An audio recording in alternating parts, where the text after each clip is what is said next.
नमस्कार दोस्तों।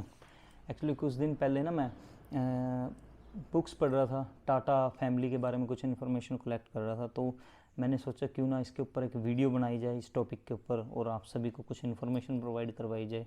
तो आज का वीडियो एक एजुकेशनल वीडियो है।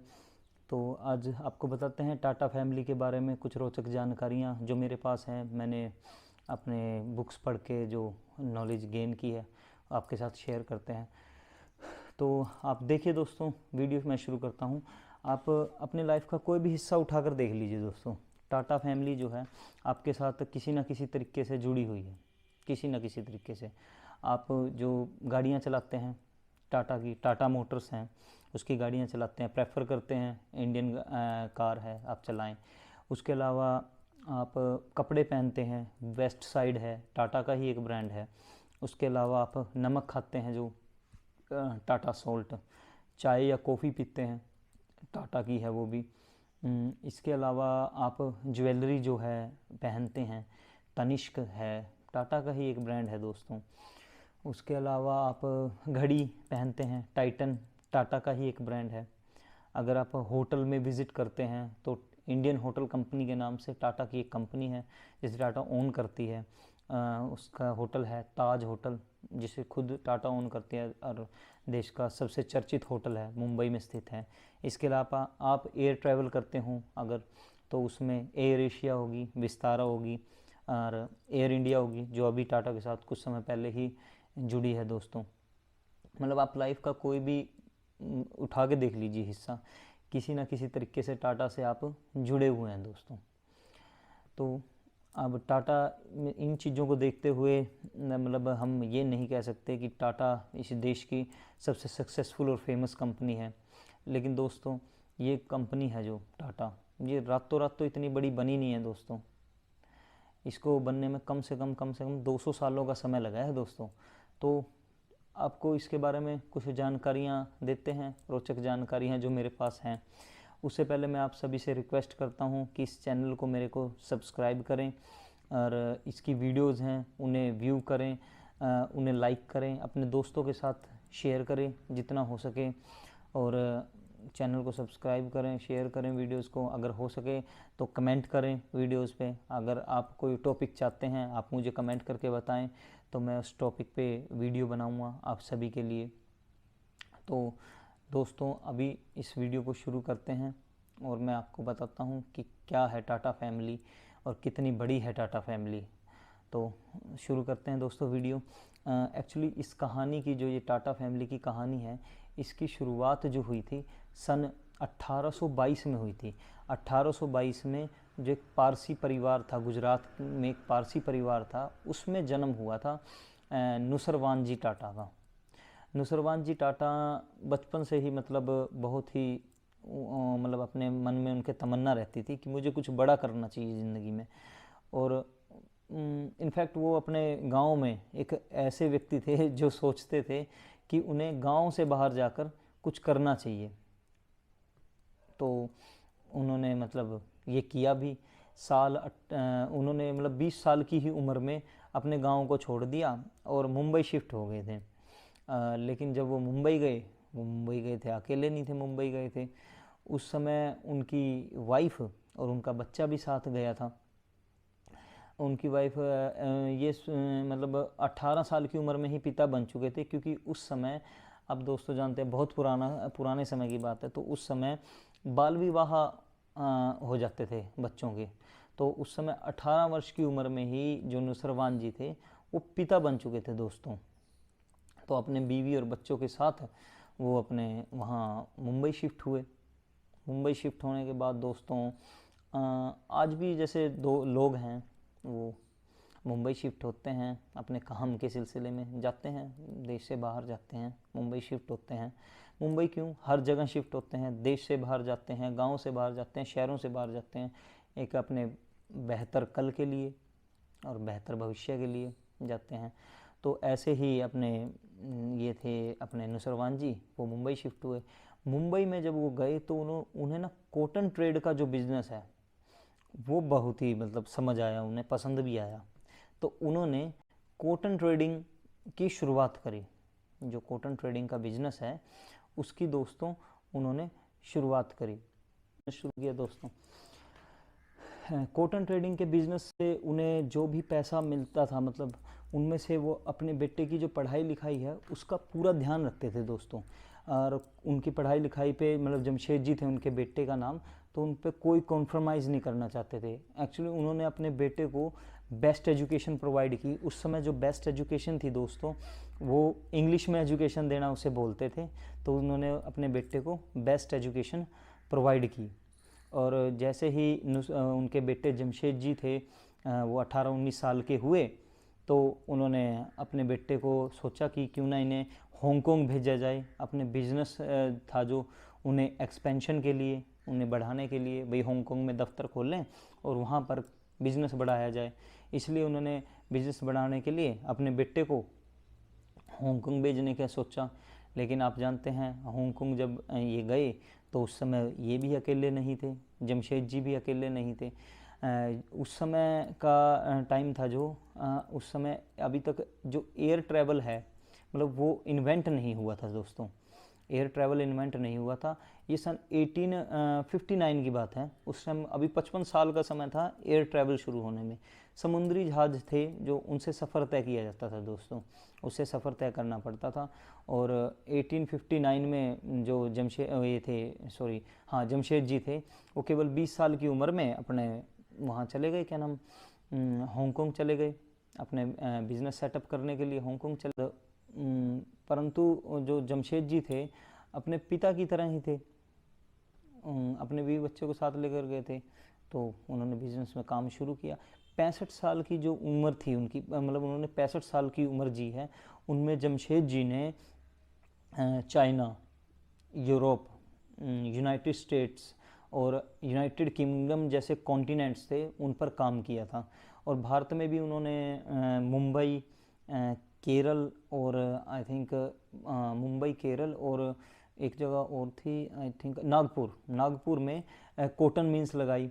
भारत में पहली स्टील मैन्युफैक्चरिंग उसका यूनिट का निर्माण करवाया उन्होंने। भारत का सबसे लग्जरी जो होटल है ताज होटल, उसका निर्माण उन्होंने ही करवाया था। यह भारत का पहला ऐसा होटल था दोस्तों जिसके अंदर बिजली की सुविधा थी। साल 1904 में जमशेद जी टाटा ने दुनिया से अलविदा कहा था, लेकिन वो अपने पीछे एक ऐसी लेगेसी छोड़कर गए थे जिसे आज भी मैच करना बिल्कुल मुश्किल है दोस्तों। आज के ज़माने में बिजनेस बनाना, एक प्रॉफिटेबल बिजनेस बनाना आम बात हो गई है। हर बिजनेस पैसों के लिए काम करता है, लेकिन जो जमशेद जी थे उनके कुछ एथिक्स और प्रिंसिपल्स थे जो आज भी टाटा ग्रुप में कायम है।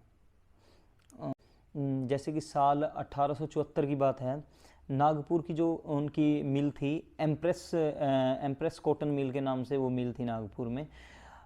उस मिल को खोलने का पर्पज़ इनका ये था कि पहला जो काम था कि कॉटन जो है, कॉटन की ट्रेड थी, उससे हटकर कॉटन के प्रोडक्शन का काम शुरू किया जाए। अब जैसे कि आप जानते हैं कि नया बिज़नेस शुरू करते हैं तो परेशानी तो आती है। ऐसे उन्हें कॉटन का जो बिज़नेस शुरू किया उसमें परेशानी आई। जैसे मतलब कॉटन, मैं उदाहरण के लिए बताता हूँ, जैसे कि कॉटन की वो फैक्ट्री थी, उसमें वर्कर्स आते तो थे लेकिन छोटे छोटे बहाने बनाकर छुट्टी लेकर निकल जाते थे, उसके बाद काम पर नहीं आते थे। ऐसा मतलब कभी नहीं हुआ कि उन्हें 100% अटेंडेंस देखने को मिली हो। यह देखकर आज अगर ऐसा कुछ होता है तो आजकल के जो बॉसेस हैं वो 2 मिनट में नौकरी से निकाल देते हैं वर्कर्स को। परंतु जमशेद जी टाटा ने सोचा कि यदि वर्कर्स को उनके काम के प्रति मोटिवेट करना है तो कुछ ना कुछ तो ठोस उपाय, ठोस सोल्यूशन सोचना पड़ेगा। तो उन्होंने सोचा दोस्तों, उन्होंने जो सोल्यूशन निकाला जनरल प्रोविडेंट फंड का, जिसे हम आज EPF भी कहते हैं, उसका मतलब वो निकाला उन्होंने, समाधान निकाला। ये इंश्योर करने के लिए कि जब भी वर्कर्स ये रिटायर हो जाएं उसके बाद भी इन्हें पेंशन मिलती रहे। ये एक अच्छा कदम था। इसके अलावा इन्होंने इन्होंने इंश्योरेंस की स्कीम भी शुरू की, जिससे यदि किसी वर्कर्स की फैक्ट्री में कोई हादसा हो जाए उसके साथ, तो उसका जो इलाज है वो इंश्योरेंस स्कीम के तहत किया जा सके। इसके अलावा इन्होंने ना स्पोर्ट्स डे, फैमिली डे अपनी उसमें शुरू किए। स्पोर्ट्स डे और फैमिली डे शुरू करने से मतलब ताकि लोग आपस में घुल मिल सकें, उनके वर्कर्स हैं, उनके दूसरे वर्कर्स हैं, उनके परिवारों से घुल मिल सकें और एक कम्युनिटी बनाई जाए, ताकि लोग आपस में घुले मिलें, उनके परिवारों से मिले तो पता चले सभी को। तो इसके बाद साल 1861 का समय था। उस टाइम अमेरिका में सिविल वॉर की शुरुआत हुई दोस्तों। इनडायरेक्टली ये जमशेद जी थे, उनके बिजनेस के लिए बहुत अच्छी बात थी। इसका मैं उदाहरण देता हूँ। जैसे इंग्लैंड था, उस समय इंग्लैंड यूएसए से कॉटन का रॉ मटेरियल था वो इंपोर्ट करता था, लेकिन जैसे ही वर्ल्ड वॉर शुरू हुआ तो उनका जो एक्सपोर्ट था कॉटन का वो बंद हो गया। यूएसए का जो एक्सपोर्ट था लंदन के लिए, इंग्लैंड के लिए, वो बंद हो गया। तो इस समय जमशेद जी थे जो उनसे मतलब उन्हें कॉटन का जो उनका रॉ मटेरियल का रेट था वो 2 गुना कर दिया। लेकिन इंग्लैंड की मजबूरी बन गई कि उन्हें कॉटन रॉ मटेरियल था वो इंडिया से ही खरीदना था, इंडिया से उन्हें खरीदना पड़ा मजबूरी में, जिससे जो जमशेद जी थे उन्होंने बड़ा मुनाफा कमाया। यहाँ तक कि उन्होंने लंदन में अपना एक ऑफिस भी खोला था उस समय इस मुनाफे से। लेकिन ऐसा लगभग 4 सालों तक चला।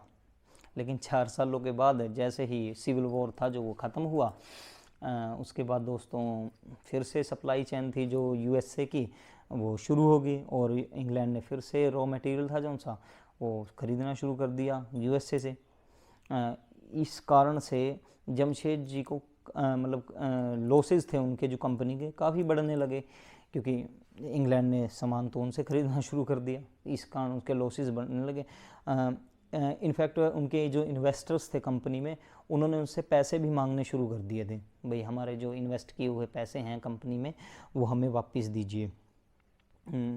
तो उन्होंने क्या नाम जमशेद जी थे, उन्होंने उसके लिए कुछ समय मांगा इन्वेस्टर से। इवन इन्वेस्टर्स ने उन्हें समय भी दिया कि वो पैसे लौटा सके, लेकिन इन्वेस्टर्स ने एक शर्त रखी कि वो 20 पाउंड पर मंथ की सैलरी पर काम करेंगे, जबकि यह कंपनी उनकी थी। लेकिन फिर भी उन्होंने कोई ऑब्जेक्शन नहीं उठाया इस चीज़ पे, वो अपने काम पर डटे रहे। जमशेद जी फिर अपने काम पर लग गए और ये चीज़ मतलब देखकर आप देख सकते हैं, ये चीज़ उनके डेडिकेशन, काम के प्रति जो उनका डेडिकेशन था उसे दर्शाता है। उनके पिताजी जो थे जो नुसरवान जी, वो भी बिल्कुल उन्हीं की तरह थे, या ऐसा कह सकते हैं जमशेद जी अपने पिता की तरह थे। एक टाइम था जब उनका कॉटन बिजनेस नुसरवान जी का अच्छा नहीं चल रहा था, तब उन्होंने इन्वेस्टर्स के पैसे लौटाने के लिए वो क्या नाम अपना घर था वो गिरवी रख दिया था और इन्वेस्टर्स को समय पर पैसा लौटाया उन्होंने। यह जो फैसला था दोनों के लिए बिल्कुल सही था, जमशेद जी के लिए भी और नसरवान जी के लिए भी। उन्होंने अपने जो बिज़नेस था उसको बचा लिया। इससे दोस्तों एक सीख मिलती है हम सभी को, यदि हमारे अंदर डेडिकेशन हो, पैशन हो और स्किल हैं, तो हमारे जो सक्सेस होने के चांसेस हैं या सफल होने के चांसेस हैं वो काफ़ी बढ़ जाते हैं इस चीज़ों से। जमशेद जी ने कई रेवोल्यूशनरी मतलब उनके काफ़ी रेवोल्यूशनरी प्रोजेक्ट रहे हैं उस समय में। जैसे उनका एक सपना था हाइड्रो इलेक्ट्रिक पावर प्लांट खोलने का, इंडिया में वर्ल्ड क्लास एजुकेशन इंस्टीट्यूट खोलने का, एक ऐसा होटल खोलने का जिसमें मतलब कोई भी रंग के जाति के लोग आ जा सकें। लेकिन उनके जीते जी मतलब जैसे जैसे मतलब उनकी उम्र ज़्यादा होती है, उनके जीते जी सिर्फ उनका एक ही जो सपना था वो पूरा हो पाया दोस्तों। जो ताज होटल था वो बनकर तैयार हो पाया था, परंतु उनके जो दूसरे सपने थे उन पर काम मतलब चल रहा था, उन पर काम जारी था। साल 1910 में टाटा द्वारा स्टील प्रोडक्शन प्लांट की शुरुआत की गई थी। इसी समय के दौरान फर्स्ट वर्ल्ड वॉर की भी शुरुआत हुई दोस्तों। अब फिर जो ब्रिटिश एम्पायर था उन्होंने स्टील की उनको सख्त ज़रूरत पड़ी, और इस समय जो टाटा स्टील है वो देश की सबसे बड़ी स्टील कंपनी के स्टील सप्लायर के तौर पर उभर कर सामने आया सबके। टाटा स्टील का जो उपयोग है ब्रिटिश टैंक बनाने में किया जाता था। टाटा स्टील का उपयोग ब्रिटिश टैंक बनाने में किया गया, रेलवे ट्रैक बनाने में किया गया, और उसके अलावा उसमें उनको रेलवे ट्रैक बनाए और ये टैंक भी बनाए, और हथियार भी बनाए। उन हथियार बनाने के लिए किया गया। एक फेमस पॉलिटिशियंस थे ब्रिटिश के, उन्होंने एक स्पीच में कहा था अपनी कि टाटा स्टील सेव्ड अस। उन्होंने कहा था कि जो टाटा स्टील है वो इतना मजबूत था कि जैसे उनके टैंक बनाए गए थे टाटा स्टील के, इतना मजबूत था कि जैसे उनके टैंकों पर बमबारी होती थी तो उनके टैंकों को बहुत कम नुकसान होता था। वर्ल्ड वार ख़त्म हुआ, इस वर्ल्ड वार के बाद टाटा स्टील का नाम और चर्चित हो गया, और साल 1914 में टाटा एम्पायर भी बढ़ गया। जैसे उसमें मैंने बताया आपको 14 कंपनी, उसमें मतलब पहले शुरू में कॉटन मिल थी, अब उसमें 14 कंपनियां जुड़ गई थी। जमशेदजी टाटा के जो पुत्र थे दोराबजी टाटा, उन्होंने सन 1938 तक टाटा एम्पायर को संभाला, और उसके बाद उनके जो कज़न थे जहांगीर रतन टाटा, उन्होंने इसकी टाटा ग्रुप की कमान संभाली थी, जिन्हें हम आज JRD टाटा के नाम से भी जानते हैं। उनका जन्म फ्रांस में हुआ था। JRD टाटा का जन्म दोस्तों फ्रांस में हुआ था, और वो वहीं पर ही पले बड़े थे। वो एक उम्दा पायलट भी थे दोस्तों।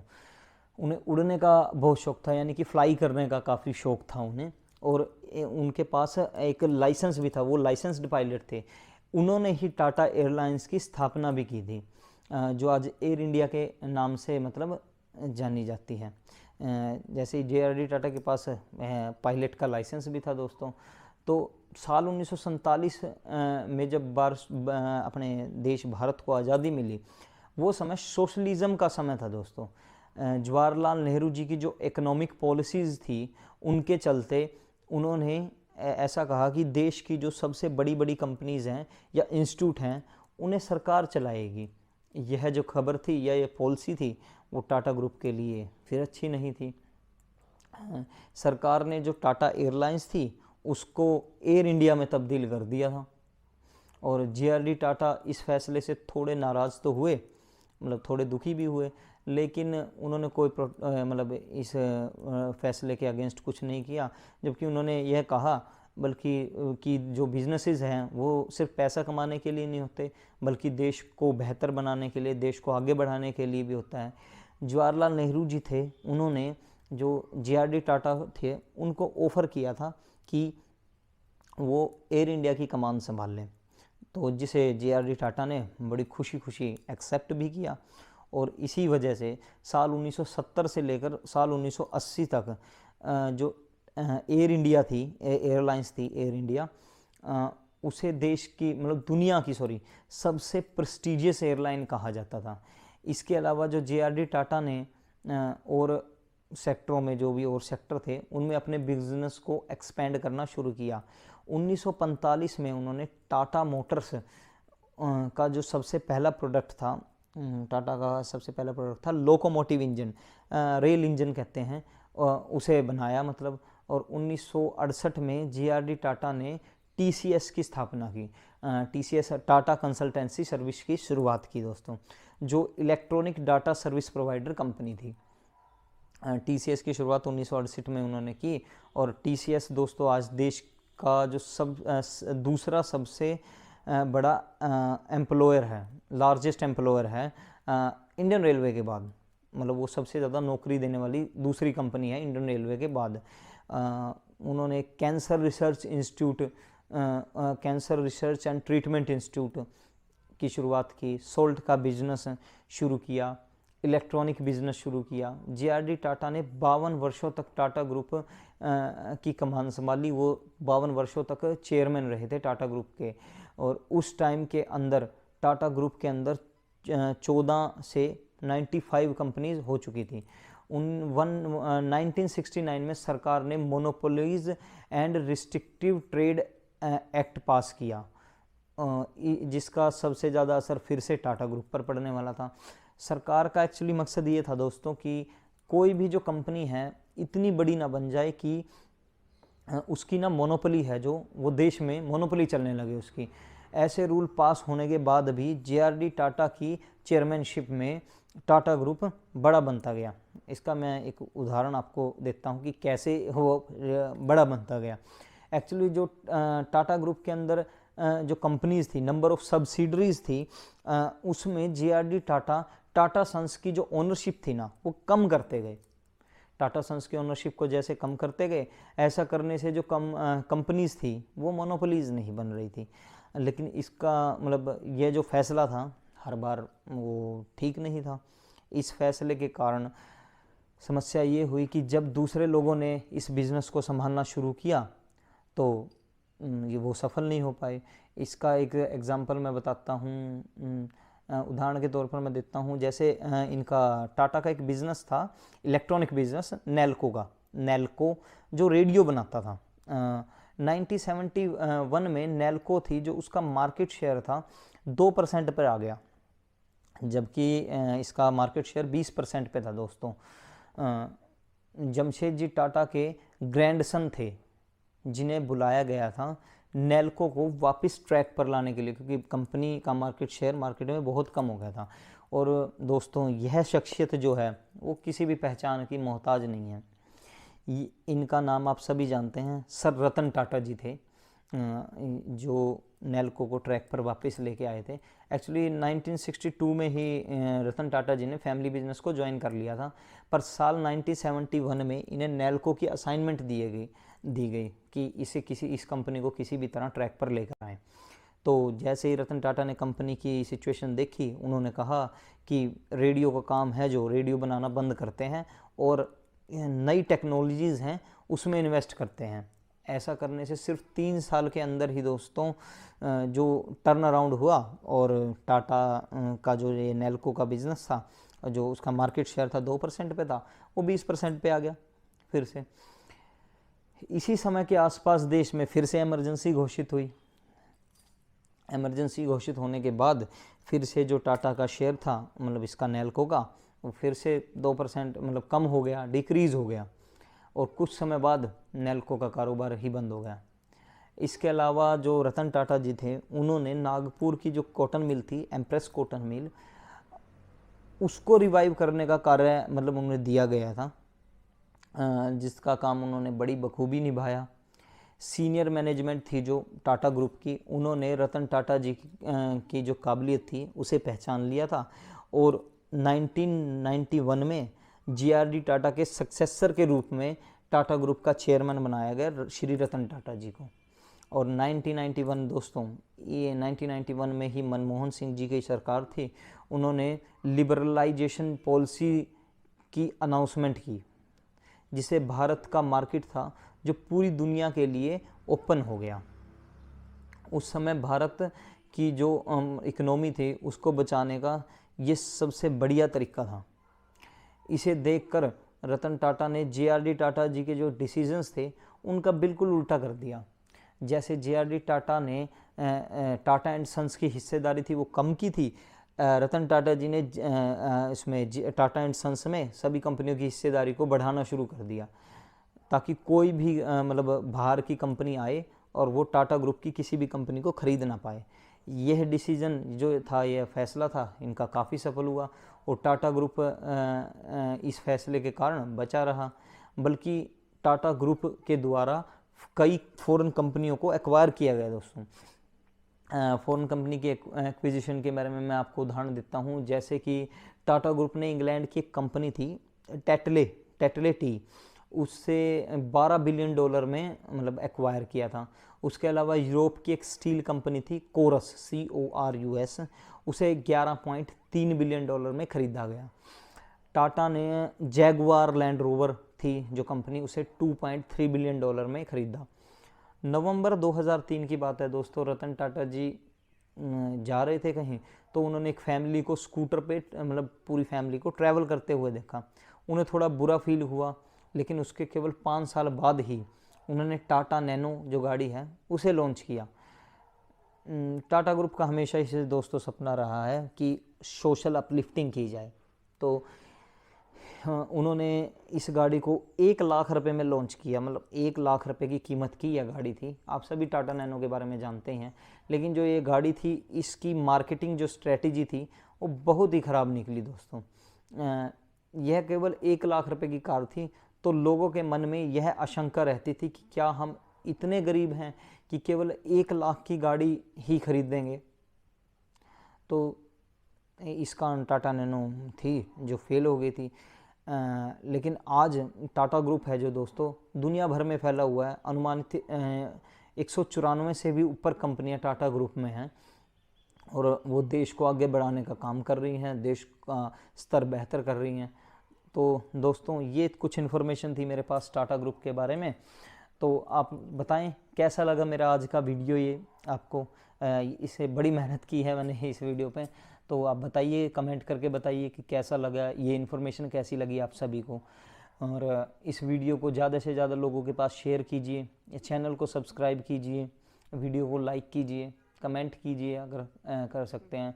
और अगर आप सब्सक्राइब करें तो बेल आइकन को प्रेस करें ताकि ऐसी जो वैल्यूएबल इन्फॉर्मेशन है वो आप सभी से मिस ना हो सके।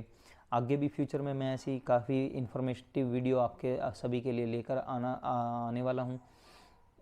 आप सभी का दिल से धन्यवाद दोस्तों। जय हिंद, जय भारत दोस्तों।